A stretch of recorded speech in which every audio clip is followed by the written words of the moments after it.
So, ayun mga ate, may dumating po tayong package. Ayan. So, i-unbox po natin. Galing po ito sa isang kaibigan ko dito sa online, sa mundo ng Facebook. Isa din po siyang online seller. Ngayon, nagka-problema po yung kanyang FB page. So, kaya, ayan, nagpapatulong po siya sa kanyang mga ibang items. So, ayan, kararating lang po. 2 box po yan, pero isa lang po yung binuksan ko muna.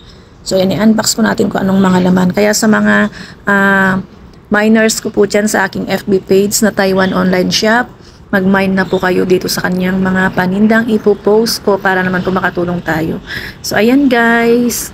At sa mga gustong maging seller naman po sa sitaw, mag-message lang po kayo sa akin. At i-guide ko po kayo para hindi po kayo ma-stress sa mga processing rate na kailangan ni sitaw sa ating store para maipasa po natin. Syempre may mga diskarte po yan na gagawin natin para maipasa natin.